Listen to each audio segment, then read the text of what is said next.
Hello guys, welcome to my technology এডুকেশনে আপনাদের সকলকে স্বাগতম ও শুভেচ্ছা। আজ আমি আপনাদের জন্য নিয়ে এসেছি অনেক ইন্টারেস্টিং একটা ভিডিও। এটি আমার প্রথম ইউটিউব ভিডিও। আশা করি আপনাদের সকলের সাপোর্ট পাবো। থাম্বনেল দেখে আপনারা বুঝতে পেরেছেন ভিডিওটা কিসের উপর তৈরি করা হয়েছে। একটি নেগেটিভ ছবিকে কিভাবে পজিটিভ করতে হয় তা আজ আমি আপনাদের শেখাবো।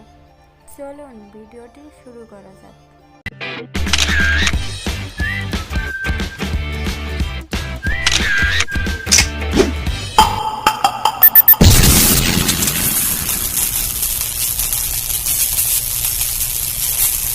সর্বপ্রথম আপনারা আপনাদের মোবাইলের গুগল প্লে স্টোরটি ওপেন করবেন।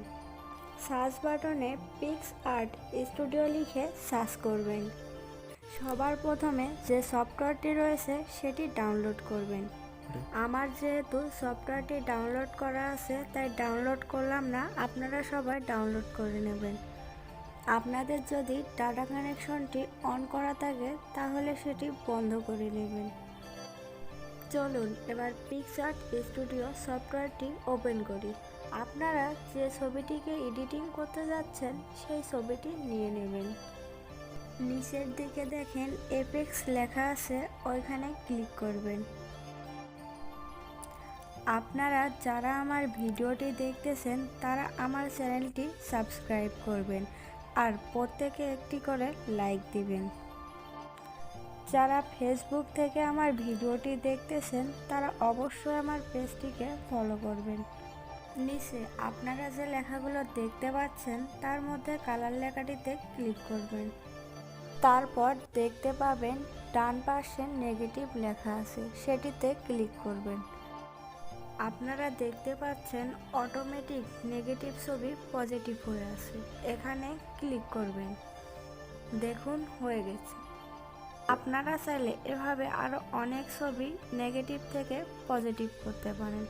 চলুন এবার ছবিটি সেভ করা যাক। উপরে তীর চিহ্নটিতে ক্লিক করুন। আপনারা দেখতে পাচ্ছেন এখানে গ্যালারি লেখা রয়েছে, গ্যালারিতে ছবিটি সেভ করবেন। উপরে যদি সবুজ রঙের সেভ টু গ্যালারি লেখাটি চলে আসে তাহলে আপনারা বুঝতে পারবেন ছবিটি সেভ হয়েছে।